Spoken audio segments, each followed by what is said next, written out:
Hi hello friends, welcome back to Media Talks. நான் உங்கள் Mounika. So promo பார்த்துருப்பீங்க. So நம்ம அப்டேட் வந்து ஷேர் பண்ணியிருந்தோம். இதெல்லாம் ஓகே, பட் ஏன் காவேரி வந்து விஜய் வீட்டுக்கு போனாங்கிறதுக்கான அப்டேட் பண்ணி நமக்கு கிடைக்கல. நைட் தான் வந்து பார்த்திங்கன்னா அவங்க போயிருக்காங்க. மேபி காலையில் விஜய்க்கு அடிப்பட்டுச்சு இல்லையா, கையில் தண்ணி ஊற்றி எபிசோட் பார்த்துருப்பீங்க. அதனால் எப்படி இருக்காருன்னு பார்க்கறதுக்காக போகிறாங்களா ஏன்னா அது மட்டும் நமக்கு வந்து எதுவுமே பிடிப்படலை.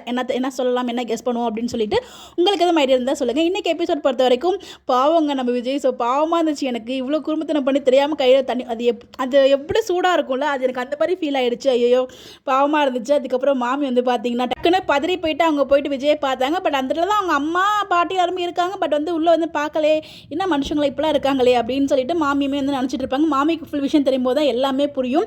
பட் காவேரியுமே பதறி போயிட்டு உடையாருவாங்க. உள்ளே போகிறதுக்கும் ட்ரை பண்ணுவாங்க. பட் வந்து அவங்க அம்மா நீ உள்ளே போய் வீட்டுக்குள்ளே போன்னு சொல்லி மறைச்சிடுவாங்க. கடைசி வரைக்கும் பாட்டி தான் சொல்லுவாங்க, இதெல்லாம் உனக்கு தேவையாப்பா, நீ போயிட்டு அவங்க வீட்டில் ராஜா மாதிரி வாழலப்பா அப்படிங்கிற மாதிரி சொல்லும்போது அதுக்கு விஜய் ஒரு டைலாக் விடுவார், கண்ணகி இருக்கிற இடம் தானே கோவலனுக்கு பூம்புகார் அப்படிங்கிற மாதிரி வந்து டைலாக்லாம் சொல்லுவார். எனக்கு அந்த டைலாக் கிளியராகவும் புரியவும் இல்லை. ஸோ அது மாதிரி தான் இருந்துச்சு அவர் பேசினது. ஸோ அந்த டைலாக்லாம் விடுவார். அதுக்கப்புறம் வந்து பார்த்தீங்கன்னா பாவமாக இருந்துச்சு. அப்புறம் பாட்டி, அதாவது நம்ம மாமி வந்து பார்த்தீங்கன்னா மருந்துலாம் போட்டுவிடுவாங்க. வெளில உட்காந்து பாடலாம் 2 விஷயம் பேசுவாங்க. அதில் வந்து பார்த்தீங்கன்னா காவேரி கேட்டு தான் உட்காந்துருப்பாங்க. அவங்க மனசு தவிக்குது, விஜய் கிட்ட போகணுங்கிறதுலாம் நம்மளால ரொம்ப அழகாக ரியாக்ஷன்லேயே காமிச்சிருக்காங்க. அதுக்கப்புறம் விஜய் உள்ளே போனதுக்கப்புறம் வந்து பார்த்தீங்கன்னா மாமிக்கிட்ட விசாரிப்பாங்க. அதை நம்ம விஜய் வந்து பார்த்துருவார், ஒரு மாதிரி சிரிப்பார். ஃபைனலாக வந்து பார்த்தீங்கன்னா அந்த அப்பள கட்டெல்லாம் வந்து நம்ம காவேரி வந்து போய் ஒரு கடையில் கொடுக்கறதுக்காக எடுத்துகிட்டு போவாங்க.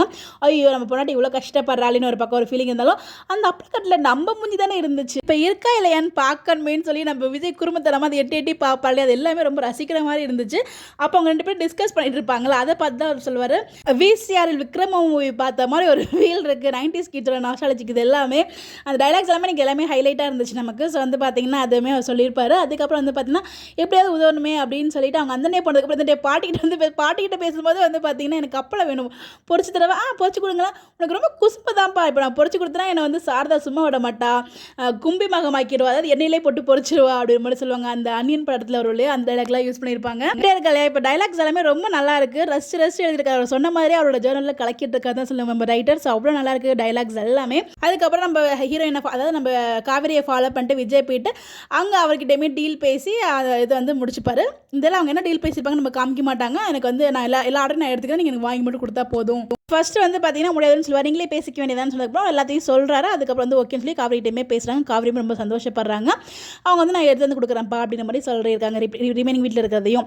இன்னொரு பக்கம் வந்து பார்த்தீங்கன்னா குமரன். ஸோ குமரன் நம்ம ஆல்ரெடி நம்ம எடிட்டர்ஸ் ஒரு அப்டேட் கொடுத்துருந்தாலே, ஸோ அது அந்த அளவு எடுத்துகிட்டு இருக்கும்போது ஒரு அப்டேட் இவங்க வந்து பார்த்தீங்கன்னா இவங்க எப்போ ரொமான்ஸ் பண்ணாலும் நடுவில் வந்து கரடி பூந்த மாதிரி யாராவது ஒருத்தர் வந்துடுறாங்க. ஸோ நேற்றுக்கு வந்து காவிரி நின்றுட்டு இருப்பாங்க.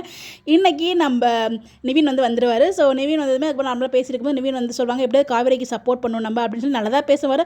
சரி இப்போயாச்சும் ஏதாவது டிஸ்கஸ் பண்ணுவாங்க. அது மாதிரி விஜய் எங்கே இருக்காரு அப்படிங்கிற விஷயத்த சொல்லுவாங்கன்னு எதிர்பார்த்தேன். பட் அதுவும் சொல்லலை.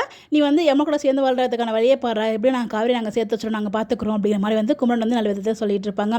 இன்னொரு பக்கம் காவேரி வந்து அவங்க அம்மா ஸ்கூட்டி வாங்க சொல்லுவாங்க இல்லையா, அப்போ தான் அந்த டிஸ்கஷன் போயிட்டு இருக்கும். அப்படியே சம்பாரிச்சு வந்து நான் வாங்கிக்கிறேம்மா அப்படின்னு சொல்லும்போது தான் VCRல விக்ரமன் படம் பார்த்த மாதிரியே இருக்குது அப்படின்னு டைலாக் விடுவார். ஸோ ஓவரால் எனக்கு எபிசோட் ரசிக்கிற மாதிரி என்ஜாய் பண்ண மாதிரி இருக்குது. ஸோ நீங்கள் என்ஜாய் பண்ணீங்களா? எந்த சீன் உங்களுக்கு ரொம்ப பிடிச்சதுன்னு சொல்லி கமெண்ட் பண்ணுங்கள்.